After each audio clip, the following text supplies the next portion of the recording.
Hello,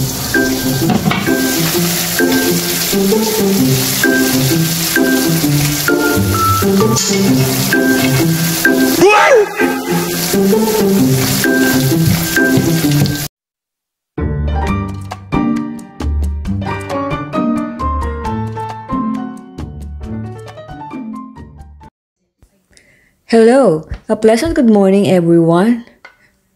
This is Kuracha. I'm back again for another episode of our Kusina ni Kuracha. Wow, formal.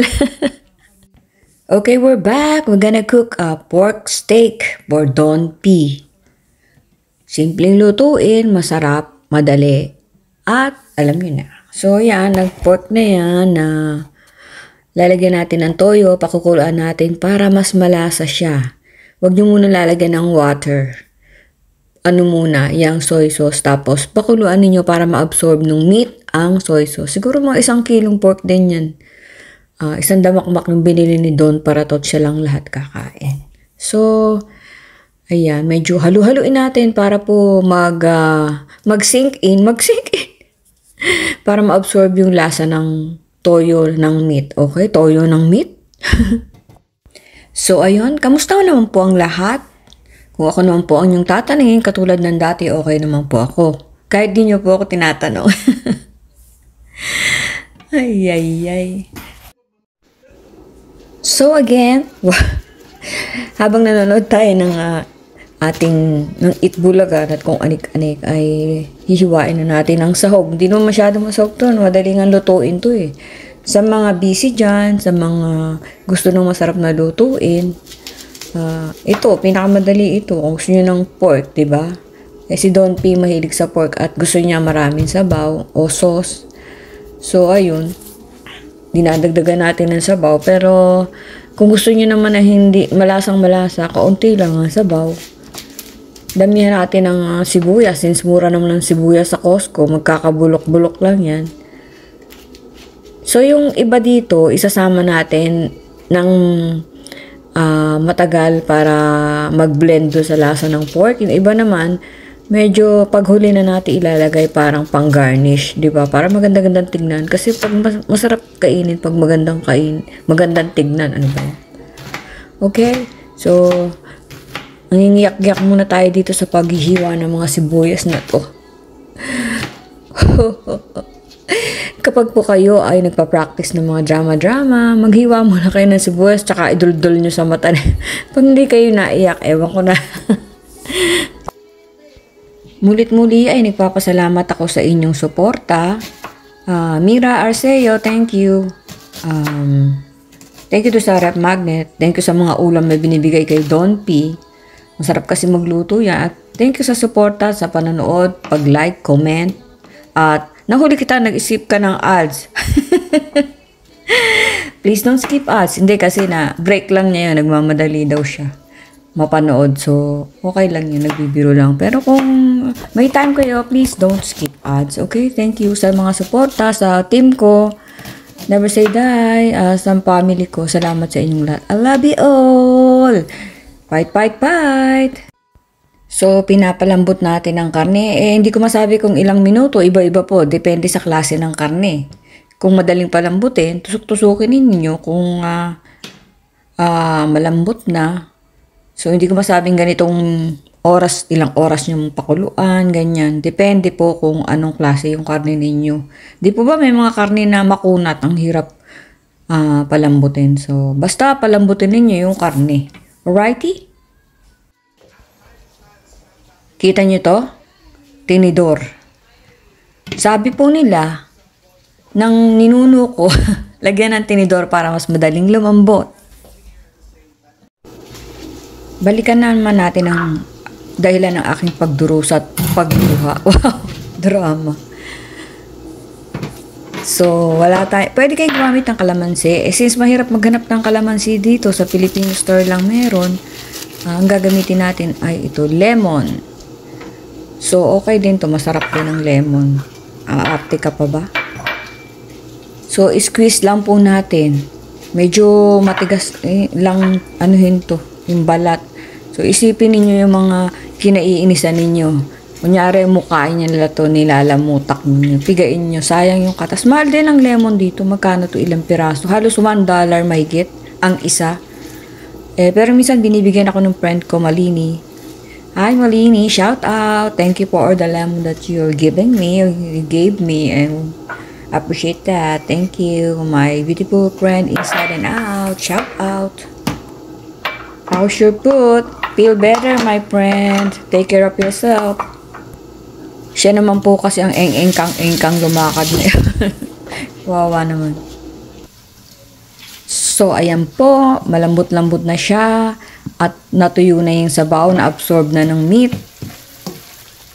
Lakasan natin ang apoy. At medyo, ang tawag ng stir fry po natin para malinamnam siya. Pero since ayaw ni Don P ng tostado yung mga karne, bahagya lang natin siya i-stir fry.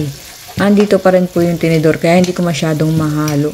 Hindi ko alam po effective na nakakapagpalambot talaga ng karne ang tinidor pag sinama habang nagpapakulo. But wala namang mawawala. Nilinis ko siyang maigit, nilagay ko dyan. Kung effective or hindi, it's okay. So ayan po. Alisin na natin ang sagabal sa ating mga plano, ang tinidor, para mahalo nating maigi. Mainit ito, wag nyo nga hawakan. Naglaglag pa. Ay, nagbago isip ko, maibalik na ulit. Parang tuyuin muna kaya natin. Medyo matigas-tigas pa ng konti eh. So, ayan, may tubig-tubig pa rin. Takpan ulit natin at hanggang lumambot. Sa tingin ko ay pwede na to. Hindi naman malambot na malambot kasi medyo stir fry pa natin yan. Pakukuluan pa ulit natin. So, kapag alam ninyong malapit na sa gusto nyong lambot, ayun na, stir fry na natin. Kasi kay Don P, kailangan talaga malambot na malambot. Alam nyo naman, may condition sa kanyang tummy. So, palambutin natin maigip. Alang-alang kay Don P. Malambot-lambot naman na. So, pakukuluan pa naman yan. At saka i-stir fry pa natin. So, okay naman. Maganda naman yung pork na nabili ni Don P. Kahit hindi siya mataba. Kasi pag ganito, mahirap palambutin talaga eh. Pero okay naman to. Taran! Testing. Yun. Pwede na siguro to. Na matapos ng ating pagdurusa. Pagdurusa talaga. Nagluluto lang. Joke lang po. Alisin na natin. Totoo na to. Hindi na to joke. Alisin na natin ang sagabal sa ating mga plano. O ngayon, dikit-dikit ang ulo natin. Brah! Baliw. Ayan. Natutuyo na ang kanyang sabaw. Talagang kailangan malambot. Kaya alam nyo naman. Pwede na yan. Okay.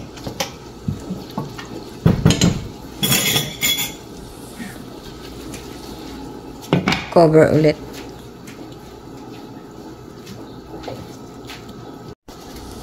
So, mag-i-stir fry na po tayo. Kukuha tayo ng butter to make our life better. Shout out po sa lahat ng may birthday ngayong August. Happy birthday sa inyo. God bless. Enjoy your day. Sa Auntie Glor ko naman po, nakapatid ng daddy ko, bunsong kapatid. Thank you, Auntie Glor. Ang bait talaga ni Auntie Glor. Lagi niya po akong sinusuportan. Sinishare niya yung video ko. Salamat po. Ingat po kayo dyan at God bless, Auntie Glor. Love you. Eto po, lagyan natin ng konting butter. Isang slice lang para malinam-nam. Pwedeng wala yan. Pwedeng oil lang. Arty-arty lang po ng konti. Ako po kasi habang nagluluto ay diretso likpit para hindi naiipon yung mga likpitin. At hindi naman po nauubusan ng trabaho, di po ba? Kasi pag pinagmaya-maya mo, mamaya na to hanggang sa maipon na yung gagawin mo. Kaya as much as possible, bawat gamitin ko, likpit agad. Kaya ang ugat ko ay nagngangalit na. So, ito po, stir fry lang natin hanggang sa kaunti lang. At ayaw nga ni Don P ng tostado. Pero kung gusto niyo medyo tostado yung ano ninyo, yung lutong-luto yung karne ninyo, Eh, tagalan niya ng konti.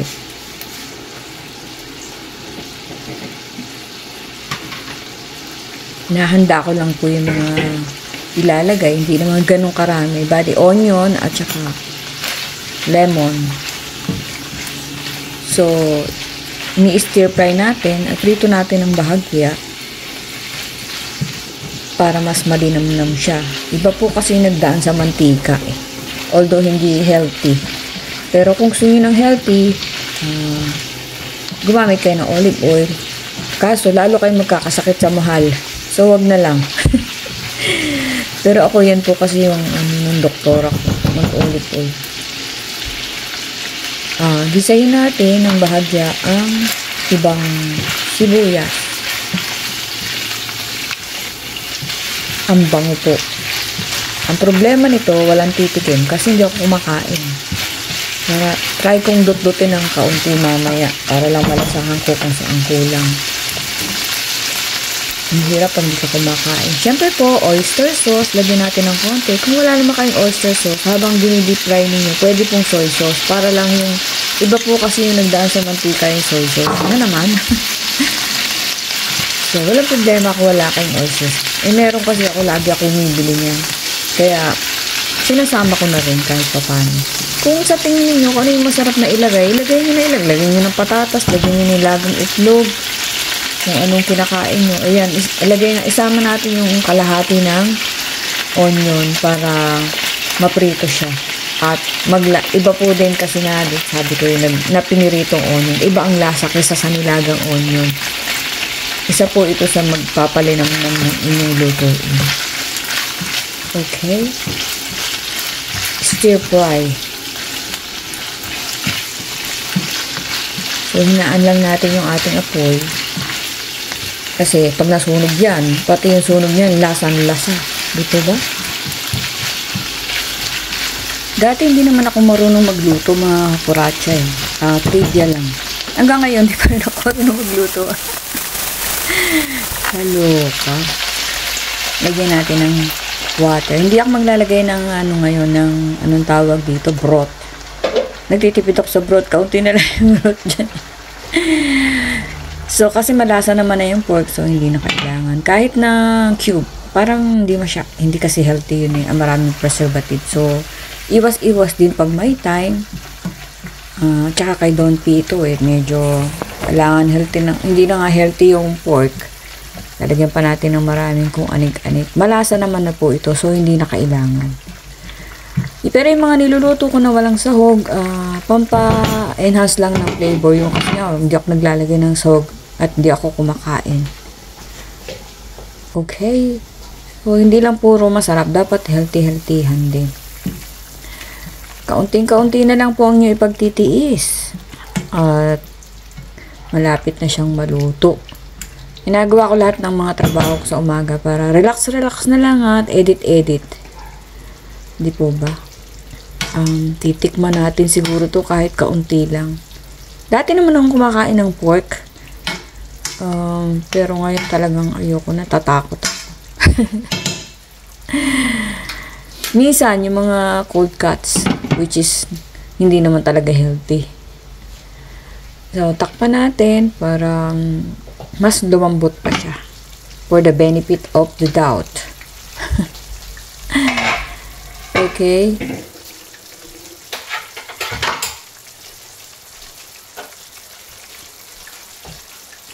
This is lemon or calamansi. Tansyahin muna po natin. Baka sumobra sa asin. Kaya, wag muna po natin ilagay lahat. Pag natikman na natin at kulang, saka natin dagdagan. Okay? Salamat po pala sa naka-appreciate ng aking mga kanta-kantahan, kanta-koto. Thank you po sa mga magandang comment ninyo. Mahilig po akong kumanta eh. Dito nga po, nung nakarating ako dito sa US, 2016, hindi na ako talaga masyadong nakakahawak ng mic. At busy nga po at saka bawal din dito kasi maingay eh.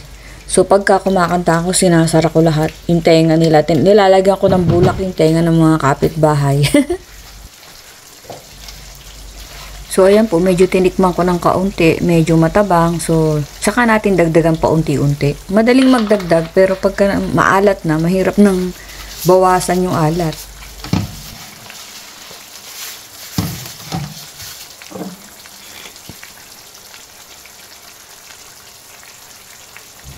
Masipag po akong magluto pag para kay Don P. Pero pag para sa sarili ko, tinatamad na po ako eh. Kaya kung ano-ano kinakain ko eh. Pero dapat gulay at saka prutas. Kaya lagi ako may prutas. So itong onion, chopped onion, eh lagi tayong may ganyan din. Nilalagyan ko na lang din para dagdag flavor din. Tsaka yung garlic powder. Binibili lang sa Costco ng ganyan. So, might as well.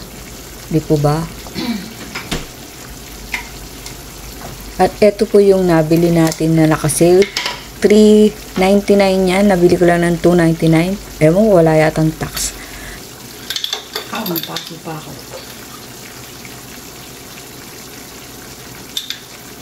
Ang sarap ibahog sa kanin.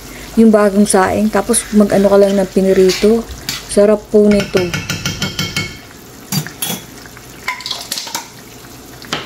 Napasok ako mga Kuracha. Ang sakit. Ay, siya. Ang sakit, bise. Napasok ako. Tanga-tanga, nakagano na kaya ako nag-gloves eh. Sino emot? Ako. Sabay ko na nga lahat ng kalamansi. Yan.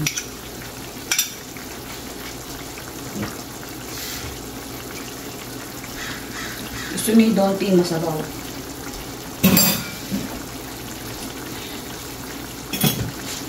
Nilagyan natin ito para mas madaling lumambot. Totoo kaya ito?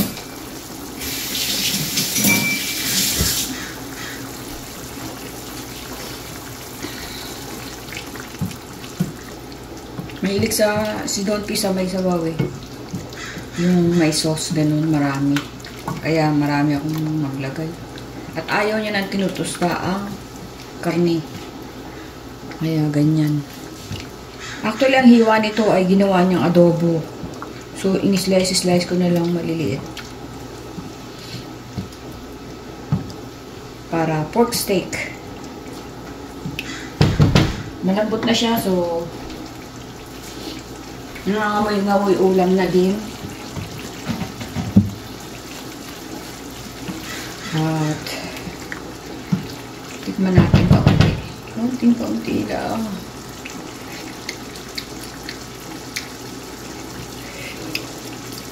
Uy, sarap.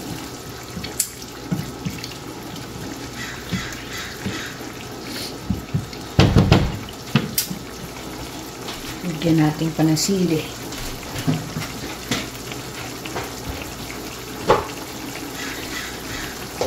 Ang ko muna.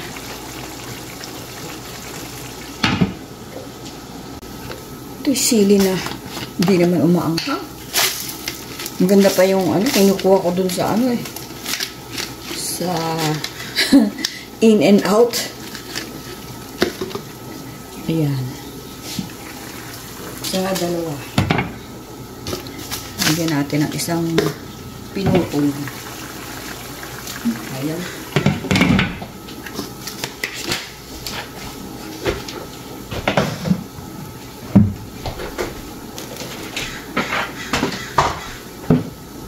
Ang ingay ng ibon.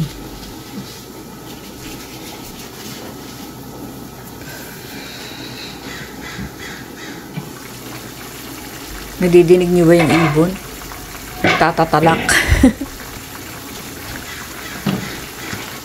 Si Sulita. Kakain na. Punta ka rito pag luluto ka si Sulita. Tiyapo. Divisoria.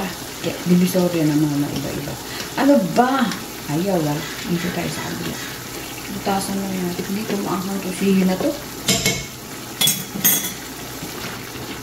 Okay.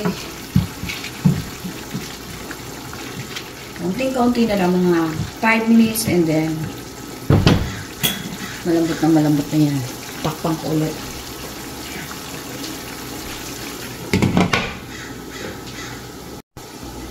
A few moments later.